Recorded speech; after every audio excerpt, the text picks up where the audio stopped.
자, 오늘 시편 46편입니다. 자, 제가 읽을게요. 고라 자손의 시, 인도자를 따라 알라못에 맞춘 노래. 하나님은 우리의 피난처시요 힘이시니 환난 중에 만날 큰 도움이시라. 그러므로 땅이 변하든지 산이 흔들려 바다 가운데 빠지든지 바닷물이 솟아나고 뛰놀든지 그것이 넘침으로 산이 흔들릴지라도 우리는 두려워하지 아니하리로다. 한 시내가 있어 나누어 흘러 하나님의 성 곧 지존하신 이의 성소를 기쁘게 하도다. 하나님이 그 성 중에 계심에 성이 흔들리지 아니할 것이라. 새벽에 하나님이 도우시리로다. 문나라가 떠들며 왕국이 흔들렸더니 그가 소리를 내심에 땅이 녹았도다. 만군의 여호와께서 우리와 함께 하시니 야곱의 하나님은 우리의 피난처시로다. 와서 여호와의 행적을 볼지어다. 그가 땅을 황무지로 만드셨도다. 그가 땅 끝까지 전쟁을 쉬게 하시며 활을 꺾고 창을 끊으며 수레를 불사르시는도다. 이르시기를 너희는 가만히 있어 내가 하나님 됨을 알지어다. 내가 문나라 중에 높임을 받으리라. 내가 세계 중에서 높임을 받으리라 하시도다. 만군의 여호와께서 우리와 함께 하시니 야곱의 하나님은 우리의 피난처시로다. 고라 자손의 시가 계속 우리가 지금 보고 있는데요. 여기 보면 인도자를 따라 알라못 했는데 이 알라못은 처녀들 이런 뜻인지 아니면 높은 목소리를 위하여, 쉽게 말하면 소프라노 파트를 위하여 혹은 소프라노 파트에 맞춘 노래라는 어떤 그런 의미가 담겨져 있는데, 시편 시작하면서부터 그 말씀 드렸습니다만은 이 용어가 정확하게 무슨 의미를, 무슨 뜻을 의미하는지 그런 부분에 대해서는 정확하게는 알 수 없습니다. 그냥 학자들이 이런 부분에 대하여 여러 이 책들을 참고해 갖고 추론하고 있는 그런 것이다 라는 그 말씀입니다. 아무튼 이 시편 46편 하면 뗄래야 뗄 수 없는 사람이 한 사람이 있어요. 그 사람이 누군가 하니까 마틴 루터예요.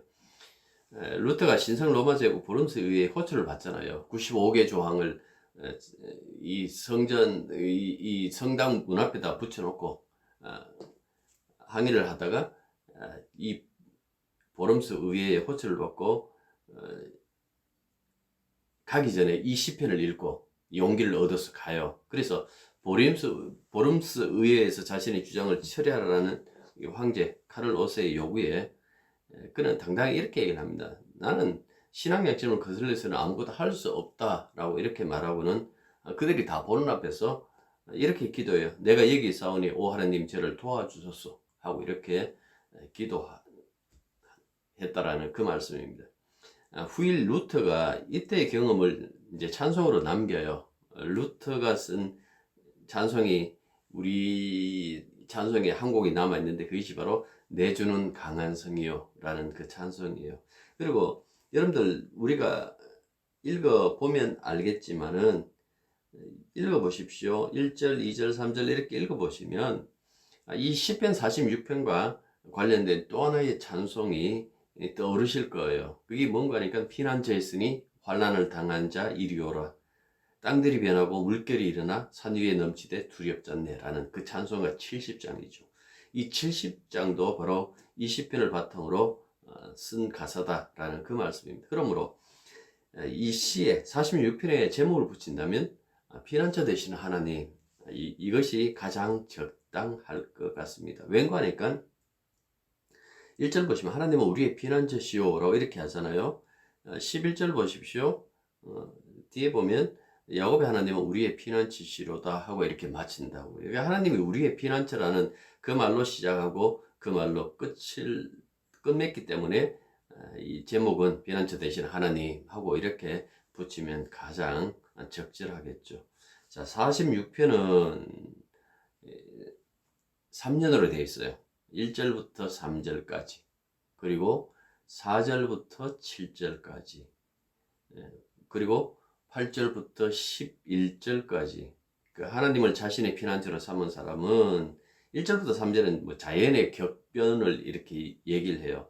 자연이 격변하든지 4절부터 7절은 역사의 어떤 격변기, 그 역사가 격변하든지, 8절부터 11절은 구약의 종말에 대해서 얘기를 해요. 그 종말이 온다고 할지라도 그러니까 하나님과 함께하고 하나님 안에 있는 자들은 안전할 수밖에 없다라는 그 이야기를 지금 이 시편 46편에 하고 있는 거예요. 그래서 이 시편은 극도의 그 어려움을 겪고 있는 사람들이 하나님이 자신을 도와주시기를 소망할 때 많이 인용하는 그런 시편이기도 합니다. 여기 보시면 단락단락마다 후렴구가 붙어 있어요. 두 번째 단락 보십시오. 7절 보시면 만군의 여호와께서 우리와 함께 하시니 야곱의 하나님은 우리의 피난처시로다. 11절 보십시오. 똑같이 그 얘기를 하죠. 만군의 여호와께서 우리와 함께 하시니 야곱의 하나님은 우리의 피난처시로다 라고 이렇게 되어 있어요. 셀라라는 것은 곡절을 높여라 라는 그 의미예요. 그런 의미이기 때문에 이 셀라가 다 붙어 있다는 것이 아니라 7절과 11절이 같죠. 그런데 여기 보시면 1절부터 3절까지는 이 부분이 없어요. 왜 없을까? 뭐 어떤 분들은 이 필사자가 빼먹을 것이다 라고 그렇게 얘기를 해요. 뭐 물론 필사자가 빼먹을 수도 있겠지요. 그러나 1절 보시면 하나님은 우리의 피난처시여 라고 이렇게 시작을 해요. 그러니까 이렇게 시작하기 때문에 굳이 뒤에다가 이걸 다시 한번 얘기할 필요가 없고 다시 2년이나 3년에서 이 부분을 후렴을 하기 때문에 1년에서는 그냥 하나님은 우리의 피난처시여 라고 이렇게 시작하는 것, 이것으로 이 후렴구를 대신하는 것은 아닐까라고 그렇게 생각이 들어요. 자, 1년이 이제 1절부터 3절이라 그랬잖아요. 이게 피조 세계가 혼돈에 빠지는 것을 염두에 두고 하나님의 보호하심을 노래하는 거예요. 그러니까 2절과 3절을 이렇게 보시면 땅이 변하죠. 산이 흔들리죠. 바다 가운데 뭐 빠진다. 산이 흔들려 바다 가운데 빠지고 그다음 바닷물이 솟아나고 뛰놀고 넘친다. 산이 흔들린다. 뭐 이런 표현들이 굉장히 많아요. 이런 표현이 있을 때에 가장 적합하게 우리가 찾을 수 있는 그 사건 하나는 노아의 그 홍수겠죠. 그 노아의 홍수에 보면 달랑 한 가족, 방주에 탔던 달랑 한 가족 외에는 나머지 사람들이 다 이 홍수로 인하여 죽는다라는 그 말씀입니다. 이게 왜 하나님께서 이들을 보호했을까라는 이 부분이 굉장히 중요해요. 보통 사람들은 하나님은 우리의 피난처시다, 혹은 하나님은 내가 환난 중에 만날 도움이시다라는 어떤 이 이야기를 가지고 막 사용한다고요. 그냥 하나님은 내 편일 거라는 그 생각하는데, 언젠가 그 말씀도 드렸을 거예요. 시편하면서 하나님은 내 편이시다라고 했을 때 하나님은 하나님 편이에요. 하나님은 이 말씀 편이고 하나님은 언약 편이에요. 그러니까 하나님의 말씀 안에 있지 않고 하나님의 언약 안에 있지 않고 그저 하나님은 내 편일 거라는 그 막연한 것은 그건 미신에 불과하다라는 그 말씀입니다. 왜 노아의 가족이 살았는가라는 그 부분이 굉장히 중요해요. 이 노아 이야기를 하면서 뭐라고 얘기를 하는가 하니까 노아의 당대의 의인이었더라 라고 이렇게 얘기를 해요. 그러니까 당대의 의인이라는 것은 온 세계, 그러니까 어느 시대에 갖다 놓더라도 그는 의인이었다라는 그 이야기 아니고 당시대, 그 시대의 의인이었다라는 어떤 그런 의미로 받아들인다라면 그 의로 말미암아 과연 구원 받을 만한 자격이 있을까? 사도 바울은 모든 인간은 다 죄인이라고 그렇게 말씀했는데 과연 그가 당대의 의인이라는 그것만 가지고 구원받을 수 있을까라고 했을 때에 창세기 이 저자는요, 놓치지 않고 이 노아 이야기에 붙여놓은 것이 있어요. 당대의 의인이었다라는 그 말씀 앞에 붙여놓은 것이 무엇인가 하니까 노아는 하나님의 은혜를 입었더라 라는 그 말씀을 붙여놨다고요. 그러니까 창세기 6장 8절인데요. 하나님은 노아에게 은혜를 주심으로 말미암아 그 시대의 사람과 다르게 하나님이 심판하실 그 심판을 바라고, 그 의라는 것은 뭐 행위적인 것 혹은 뭐 윤리적인 것 그런 것보다도 하나님을 인식하고 그분이 하실 그 심판을 대비하는 것, 여러분들 그 믿음을 가지고 만약에 의다라고 이렇게 얘기했을 때에 그 모습을 하나님께서 그에게 계시하시고 주심으로 말미암아 그에게 은혜를 주심으로 말미암아 그가 그 부분을 준비했다라는 그 말씀입니다. 아무튼 하나님이 우리의 피난처시다라고 할 수 있는 사람은 하나님께 의롭다 함을 인정받는 사람이에요. 그러니까 하나님께서 보십시오. 당신의 의를 우리에게 주시고 그리고 그 의를 근거로 그 사람들을 보호하신다라는 그 말씀입니다. 그래서 날마다 우리가 뭐 말씀을 보든 말씀을 공부하든 아니면 설교를 듣든 하나님의 은혜에 대해서 그렇게 반복해서 이야기하는 것 그 자체가 하나님이 보유하시고 보호하시고 하나님께서 구원해 주지 않으면 그 누구도 구원받지 못하고 보호받지 못한다라는 그 사실을 늘 반복해서 이야기를 해주는 거예요. 사람들은 그렇잖아요. 날마다 자기가 자기를 구원하려고 그러고 자기 스스로 자기를 보호하려고 그러는데 언제 성공한 적이 있던가요? 다 실패할 수밖에 없다라는 그 말씀이죠. 그래서 이런 부분에 대하여 시인이 우리들에게 하나님의 은혜에 대해서 노래하고 있는 거예요. 그 다음에 4절부터 7절은 역사의 격변이에요. 역사의 격변이라는 것은 항상 이 힘 있는 자가 등장해요. 그래서 힘 있는 자가 가만히 있지는 못하고 그냥 세상을 이렇게 건드린다라는 그 말씀입니다. 그런데 그 격동시키고 그 격동하는 것을 잠잠케 하거나 움직이거나 하는 그 모든 것들도 다 하나님이시다라는 그 이야기를 해요.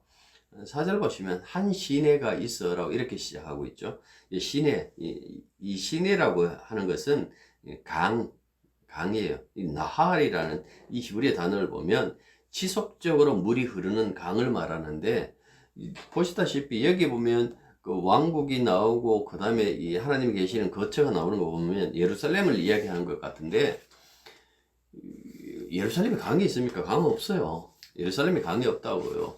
따라서 이 시내 혹은 이 강이라는 강은 상징적인 표현일 수밖에 없죠. 이 이야기를 여러분들 생각해 보시면 에덴 동산 생각해 보십시오. 창세기 2장에 나오는 에덴 동산 보면 그 에덴의 낙원에서 보면 그 동서남북으로 이렇게 강이 흐르는 것을 이렇게 볼 수가 있다고요. 그러니까 왜 그것을 이렇게 동서남북 강을 흐르는 것을 얘기하는가 하는 게 비욕하기도 하지만은 거기 하나님이 계신다라는 이 말이에요. 그래서 여기서 강 이미지는 다른 것이 아니라 예루살렘에 하나님이 현존하신다. 예루살렘 성전에 하나님이 현존하고 계시고 하나님이 그 거룩한 처소다라는 어떤 그런 의미로서 은유로 사용되었다라는 그 말씀입니다.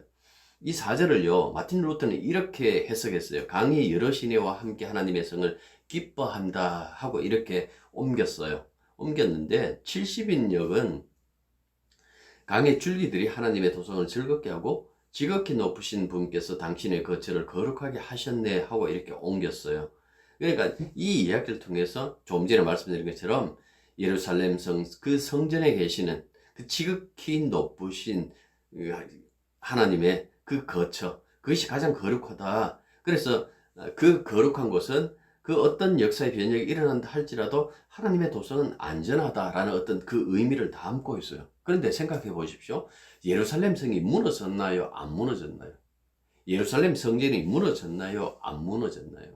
그러니까 여기서 말할 때에 이 구약의 시편의 이 저자, 이 시편의 46편의 저자는 그 당시 예루살렘의 영광과 그 성전의 아름다움을 보고 이 노래를 불렀다 할지라도 우리는 어떻게 받아들이는가 하니까 이거는 그냥 물질적인 그 당시에 건물로서의 그 성전, 이 건축물로서의 어떤 예루살렘 성을 이야기를 하는 것이 아니라 결국 뭡니까? 하나님 계신 곳은 그 누구도 흔들 수 없다라는 그런 의미로 받아들일 수 있다라는 그 말씀이죠.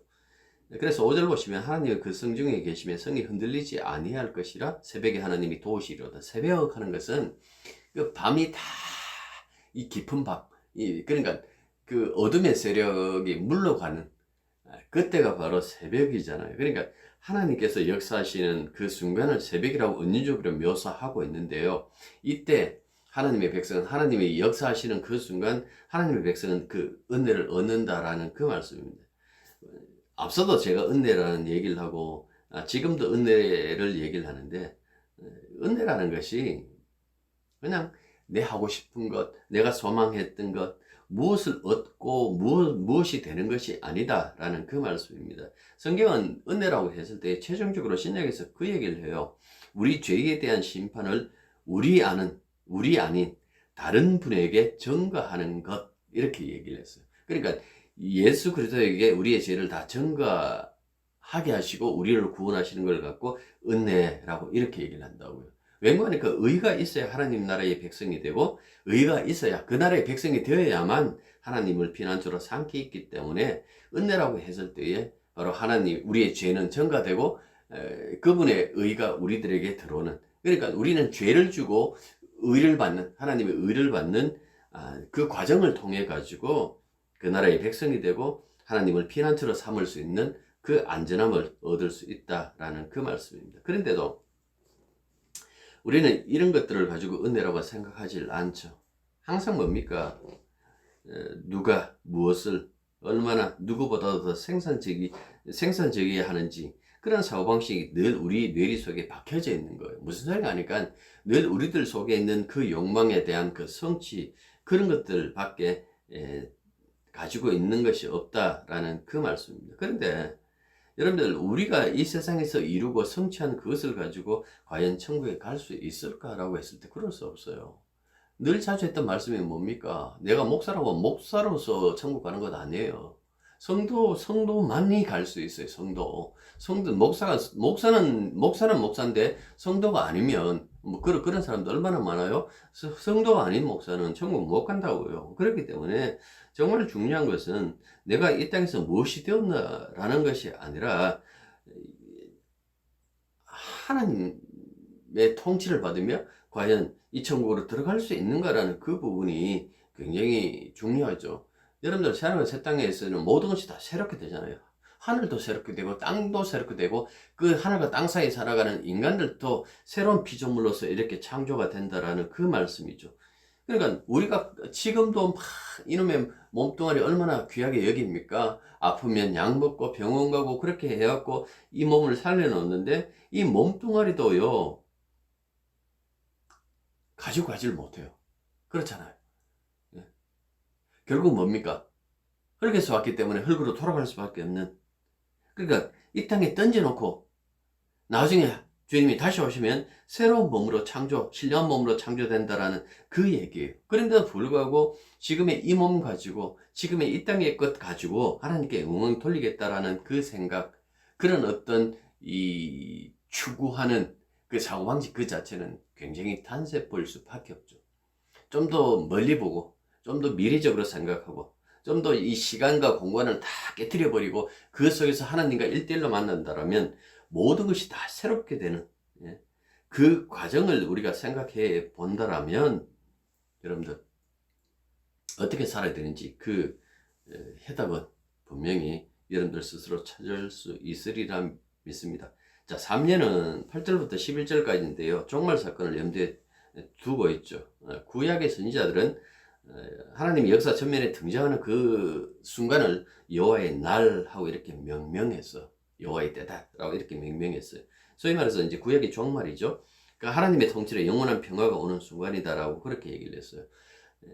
그래서 이 사람들 가운데서 보면 역사적인 어떤 종말론을 가지고 있는 사람들은 이 하나님이 역사의 전면에 나서는 그때에 하나님 보내시는 그 메시아를 통해서 온 세상을 이 메시아가 통치하고 온 세상의 모든 민족이 이스라엘 힘에 굴복한다라고 그렇게 생각했어요. 그러니까 뭐 군사적이든 정치적이든 경제적이든 이 이스라엘이 온 세상을 통치해야 한다라고 그렇게 생각했어요. 뭐 지금 현상 보면 경제적으로도 가장 이 위에서 세계의 경제를 움직이는 대부분의 사람이 유대인들이잖아요. 정치도 역시 마찬가지고요. 군사적인 것도 보면 굉장히 어떤 영향력을 많이 끼치고 있으니까 뭐 이렇게 생각할 수 있겠지만 그렇지 않습니다. 정말 이 선지자들이 바라봤던 그 메시아의 모습은 그 이사야서에 나오는 것처럼 이 역사에 등장하는 그 메시아는 제대로 힘도 못 썼어요.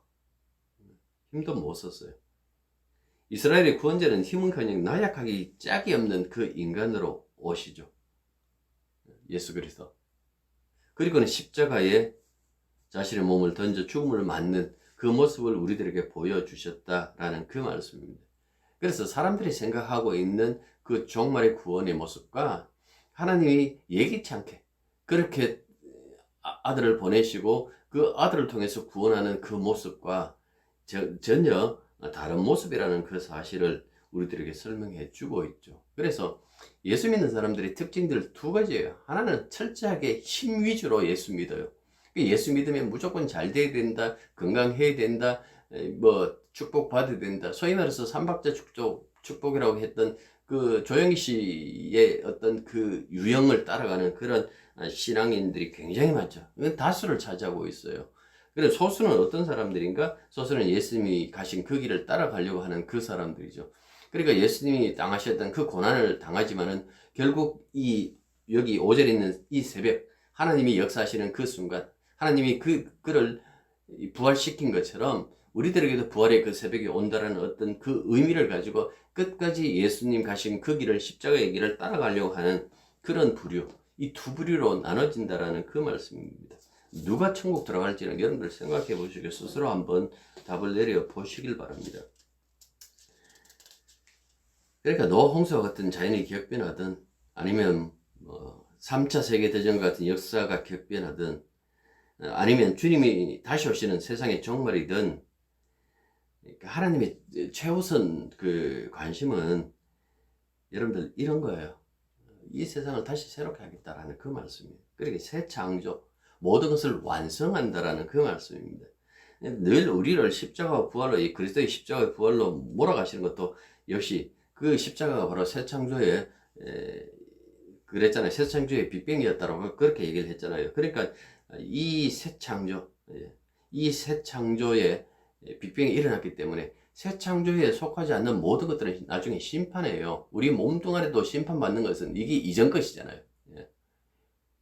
이전 것이죠. 이전 것은 지나가서 보라 새 것이 되었다. 그러니까 이전 것에 대해서는 다 심판하기 때문에 우리도 예수 믿는 사람도 죽을 수밖에 없지만은 우리는 신령한 몸으로 부활한다는 그 약속을 받고 있다라는 그 말씀입니다. 그리스도 예수 안에서 새 사람으로 사는 사람들에게는요, 이제는 이런 이전 것이 아니라 새로운 것이 담겨져 있을 수밖에 없죠.